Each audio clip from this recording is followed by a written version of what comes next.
Hi guys, welcome to another video. Today I'm going to be going over the books that I read in October and giving you some type of review on them. If you're not new to my channel, you know that I am awful at giving summaries, reviews of books, which is annoying because that's basically what people watch these videos for, I think. So yeah, October was a weird month for me in general. It was just a weird, strange month. And I was definitely in a slump for a majority of it, and I actually am still struggling through that slump. Today's actually November 6th, I think. Yeah, today's November 6th, and I'm still in a little bit of a slump.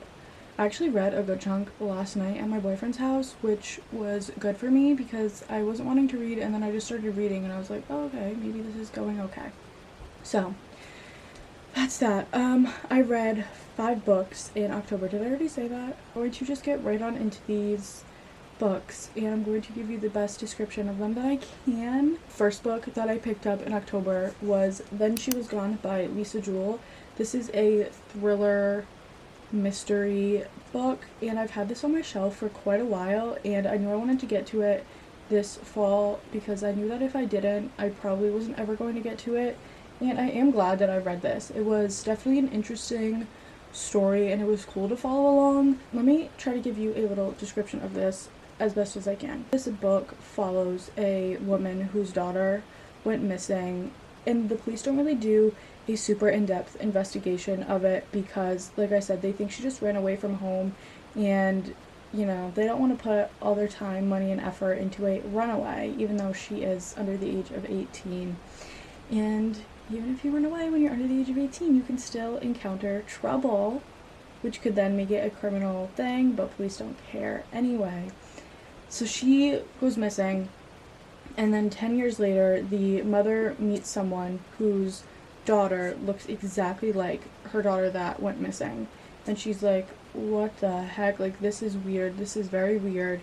She's confused. She doesn't really understand what's going on. So this is actually a dual timeline, so it goes into the past and it goes into the present, and you find out everything about her daughter, you find out things about her, you find out things about this girl that looks exactly like her daughter, and it's very interesting. There were some plot twists I think that I wasn't expecting. I can't really remember because I read this a month ago, but it was a pretty good book, and I'm pretty sure I give this 4 stars. If you're looking for a fast-paced thriller mystery book, I do recommend this. And I really want to read her new release book, but I'm waiting until it's in paperback because this one's paperback. So, there's that. Okay, the next book that I read was Wildfire by Hannah Grace. Now, this is where my reading slump kicked in. I started this book on the day that it was released or the day after because I had ordered it and it got here release day, I'm pretty sure. And it took me 2 weeks to finish this book. It was nothing wrong with the book itself. I just was in a slump. I didn't want to read.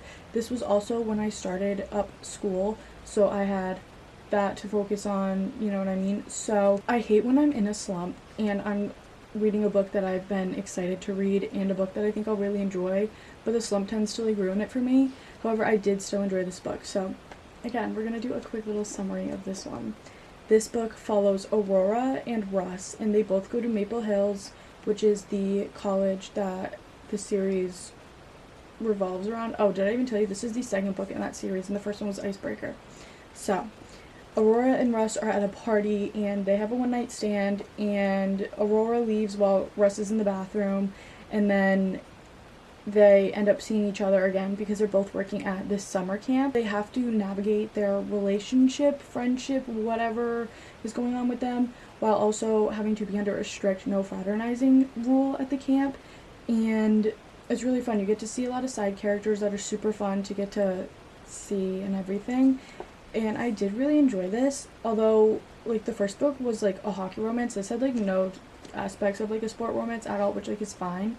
I do like sports romance, but I did enjoy this one. It's based at a summer camp, so it's a good vibe. I enjoyed it, and it's, even though it's based at a summer camp, it's not at least to me personally, it didn't feel like I had to read this in summer. I enjoyed reading it in the fall. It felt like a good fall vibe book.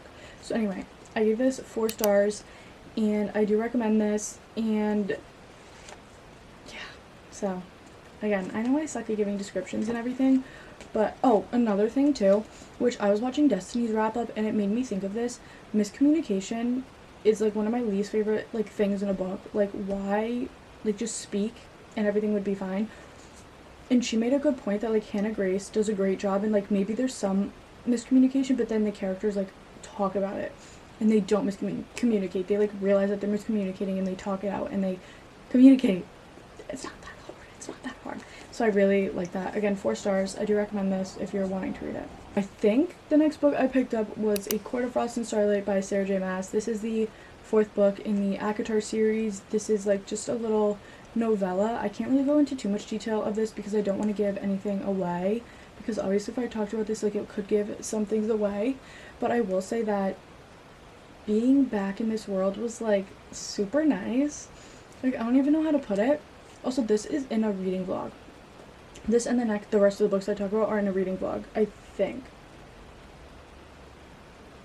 Or at least maybe just the next 2. So if you want more detailed descriptions of like these books, I would go watch that reading vlog. Anyway, this book, again, it was just nice. It's kind of like a Christmassy little novella, and I was like maybe gonna wait till Christmas to read it, but I really want to finish ACOTAR, or at least what's out of ACOTAR, so I can get into Throne of Glass, because everybody's been reading it recently. But anyway, I think I give this 4 stars. It was just super nice being back in this world, and it felt like I knew the characters and I was like seeing old friends again, if that makes any type of sense. But I did enjoy it. A lot of people say like this book isn't needed or you don't have to read it, but I think it's a short book. Like, it really didn't take me that much time to read, and I think it is worth it because you get to see like glimpses into their lives again. So I do recommend that you read this if you're reading ACOTAR, and yeah, 4 stars.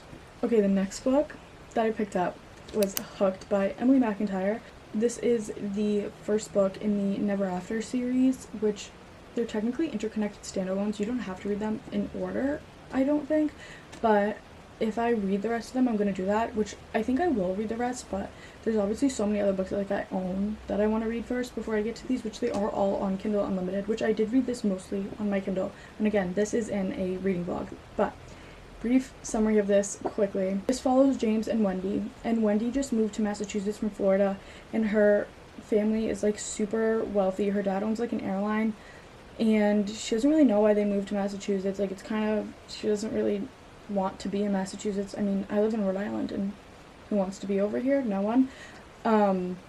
But she one day goes into a bar and sees James, who owns the bar, and basically he realizes who she is, and he starts like flirting with her and all of this stuff, and he then wants to use Wendy as a pawn in his game to basically destroy her father, because he's James's biggest enemy, which you find out why as you're reading it. Throughout the book, you realize maybe he's not just using her as a pawn in his game. This was actually my first dark romance book, and I think this is a perfect segue into the dark romance world if you're looking to get into dark romance, because it's not super dark, so it's definitely like a good segue into it. And I gave this 4 stars, and I did really enjoy it. The last book that I read in the month of October was The Housemaids Secret by Frida McFadden. This is the second book in what is now, I think, a trilogy or a series. He's coming out with the 3rd one, I think in like June or July of next year. This book was pretty good and interesting. I kind of don't know if I liked this more than the first one. I forget.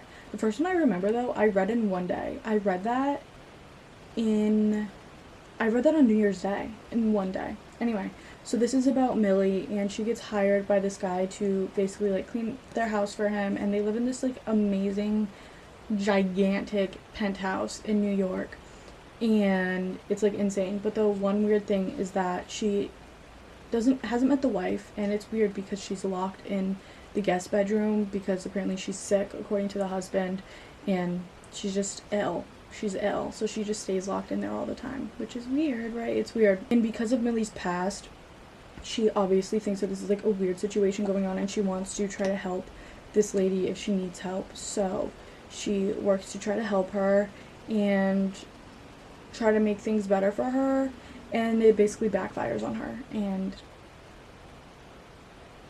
goes badly. So that's about as much as I'll say for this one. I gave this 4 stars, so I think every single book I read this month was 4 stars for me. Wow, that's just so great for me. I think there definitely were some plot twists that I was not expecting, and I was definitely engaged while I was reading this. Like, I was interested in it and I wanted to keep reading it. It was something that I didn't feel like I wanted to put down, and it was something that I felt like I wanted to keep reading. So, again, 4 stars for this one, and I do recommend this. Also, there's work going on outside my house. I don't know. I'm sorry. I feel like I'm very low energy right now, so I'm sorry about that. But anyway, that's the last book I read, and I highly recommend it. So, those are the 5 books that I read in the month of October. I am hoping that in November I read more. School is a lot for me because I'm taking like 3 accelerated courses, so it's a lot of work, and I wasn't expecting it to be that much work. But yeah, and I haven't even finished a book yet. I'm actually currently reading A Curse for True Love, and I was gonna film a reading vlog last week, but I literally didn't read it all, so I couldn't even do that. So I think I'm gonna do a reading vlog this week, because yeah, if you read these books, let me know what you thought of them, or anything that you want to tell me in the comments. I'm still not good with this whole thing. What is going on outside? That's really annoying. Anyway, so I think that's gonna be it for me. Let me know what videos you want me to film, because I really don't know. I'm like trying to come up with ideas, but I'm not really the sun's coming out right now. Okay, but yeah, anyway, I'm just going to stop talking and end it here. But thank you guys so much for watching.